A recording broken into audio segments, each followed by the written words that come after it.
Hey, Basement Prepper back here with another video on micro preps and how much stuff you can store in just these little tins, these little Altoid tins. I've got one for fishing and a little bit of trapping, one for fire, and this one here is medical. Well, we'll take a look and see what's inside of them. So this is my fishing one here. Zoom down here on this. And take a look at some of the stuff that's in here. I got some steel wire, 20-pound. That'll be good to run off of your fishing line. You don't have to worry about shit then. At least something biting through it. This is mostly set up for a like a jigging. You know, you're not going to have a fishing pole, so you're not going to be casting out nowhere far. Maybe just shoreside, or there's a big enough tree leaning over the water. You can jig down. But it's just crazy how much stuff you can fit into one of these little things. You know, got a frog. You can toss that downstream and pop it back up. Here's all the fishing line. This is actually 60 pound. I don't know why my autofocus isn't working, but this is 60-pound fishing line. There's I don't remember how much is here. I think maybe I don't know, 30 yards, something like that. But anyways, on the inside there's a bunch of split shots in there in the bag. So I also have split shots in here, plus the fishing line. I bought the heaviest stuff I could, so I don't have to worry about it tearing or anything. And then, you know, I could also maybe use it as a snare, something, or maybe I got a sprain or something. I need to tie some wood around my hand or leg to hold it in place. You know, this will work. And you know, I could also be used for fishing. Hooks, 2 different sizes, actually 3.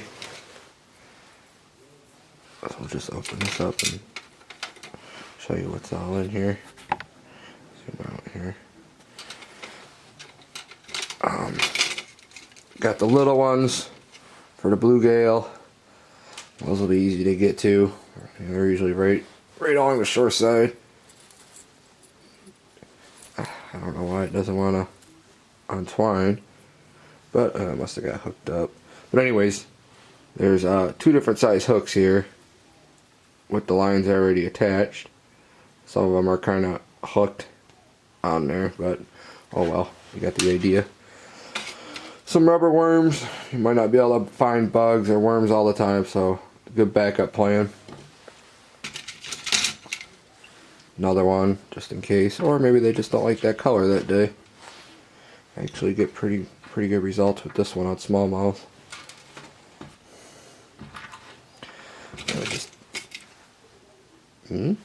Like I said, just drop it down. They'll come for it. Some bigger hooks. I've caught a couple catfish on these.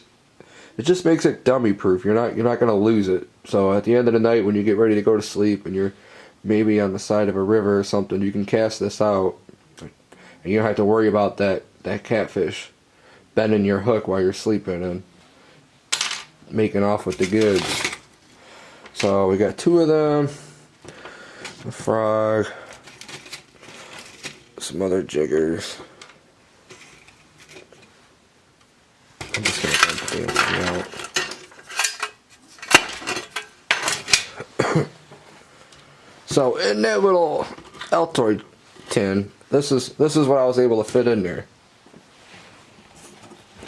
And maybe with some better packing, I could possibly even fit more. Now the can was still able to close all the way. Let's see here. One of these things does something. Where was it? So we got the 2 different size hooks there with the lines on them.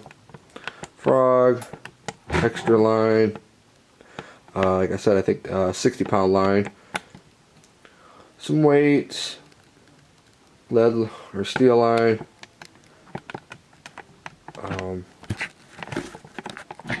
And we also got some rubber worms. So I think that's pretty good, considering, you know, what you could fit in there, and it weighs next to nothing. So that's my fishing kit. We'll just let me just turn the camera. Try to hook myself again this. And here's the fire starter.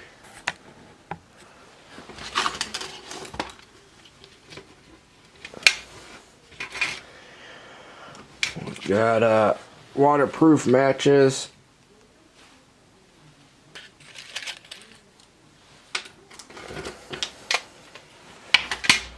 Here, we'll just dump it out. These are McDonald's straws, and inside them, they're sealed on both ends, is lint. Everybody knows how flammable lint is. So I've got 3 of them in there. I got some fire starting wood here. Works pretty good, but it takes a second to get it going. Candles are good. Like I said, waterproof matches and a lighter. So I was able to fit all of that in that little tin. And yeah, I was pretty surprised with that. You know, you could use the candles. You can get them going because they're easy to light, and then use that to actually start your fire, and then you can put it right back out and save it. You got the lint to help you start a fire, maybe to help start one of these, or some dry grass, you know, whatever you got on hand. And if people aren't too familiar with how flammable lint is, I can demonstrate for you right here. I'll just use the striker. Lint.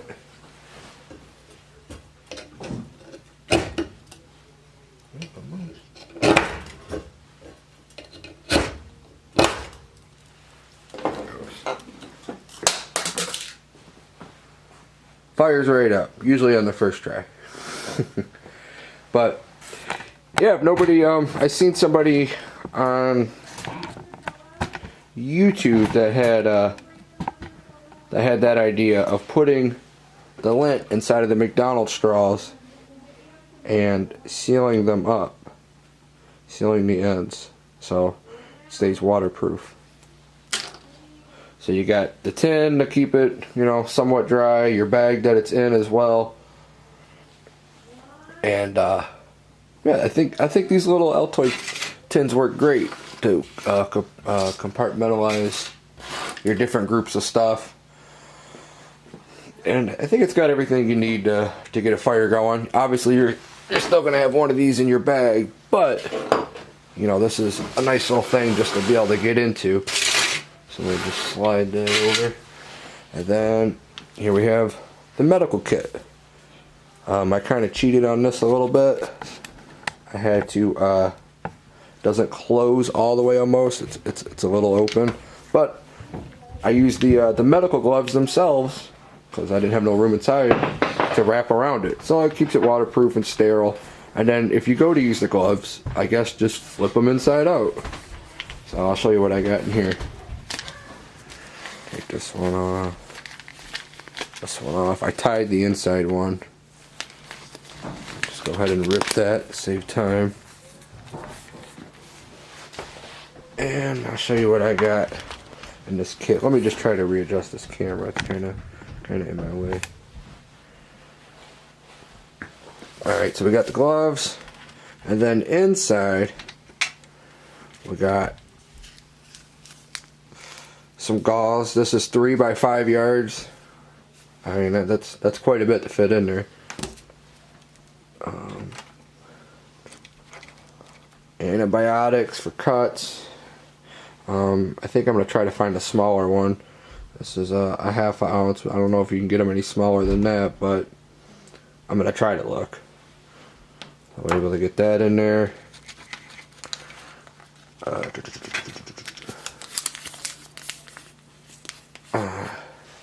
Alcohol wipes. I mean, this is all stuff just to keep you, you get a scratch or something. You're going to want to clean that out real quick, because that'll be what does you in. So we got 3 of those in there. Plus some Q-tips to clean out any scratches or wounds. Ibuprofen. Once again,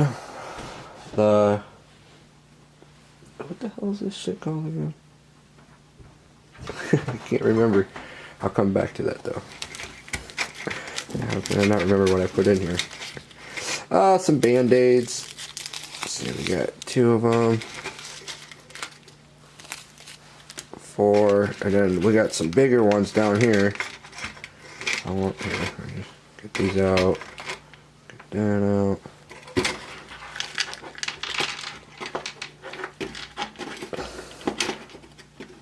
Oh, they're the blue ones are anti-diarrhea ones, because I'm guessing like I said, you're probably not going to be drinking the best water or eating the best food. So I mean, those could be a lifesaver. Oh shit, there's more in here. Some bigger pads. These look to be about like 3x3 or something. Here's another one. So in this one tin, we were able to fit all of that. You got the 2 bigger pads, 4 smaller Band-Aids, 3x5 yard of gauze, antibacterial, triple antibiotic. First, I don't remember everything I put in here. Anyways, antibiotic ointment, some alcohol wipes, ibuprofen, because you're probably going to have a headache or something's going to be going on. The anti-diarrhea, and Q-tips for cleaning out wounds. So all in all, I think with these tins, it's a pretty good idea, because you can put the stuff in there and then put it in your bag, and then you don't have to dig through it, and it helps you to kind of compress your bag some. Maybe you're not carrying so much. A lot of people probably have a lot of useless shit they bought to put in their bags that they bought off of some prepper website at, like, 3 times the retail price, when you can just go to Walmart and get it. But yeah, I think all in all, it's a pretty good idea. I mean, you're able to get, let me try to back this up here. You're able to get quite a bit of stuff just in these 3 little tins. And if you're not familiar with how much room these 3 tins take up,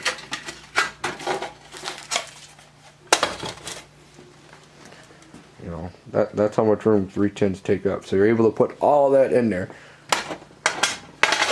You could just throw something small like that in your car, in your bug out bag, as a backup to whatever you already have. I don't know, carry it in your pocket. I mean, put it wherever. It doesn't take up any room, and it's got all the essentials that you would need to, somewhat get by. I mean, you got your, for the most part, everything I could think of for a first aid kit. I'm not a nurse or anything, or a doctor, but I mean, this seems like the basics. Everything you need to kind of get a fire going, and everything you're going to need to fish. For food, fish, or set traps, whatever you want to do with it, with the line. And don't forget about this idea, though. Like I said, I bumped into somebody else that was doing this with putting the lint inside of the McDonald's straws, and I really like the idea. You just seal one end up, and you put it in there, and then you just push it down with the screwdriver, and you just keep packing it and packing it and packing it. I bet you in those 3 straws, I mean, there's a ball big enough to fit in my hand in those 3 straws, compressed in there. So anyways, that's just my short video on I don't know, micro preps. So, anyways, basement prepper out.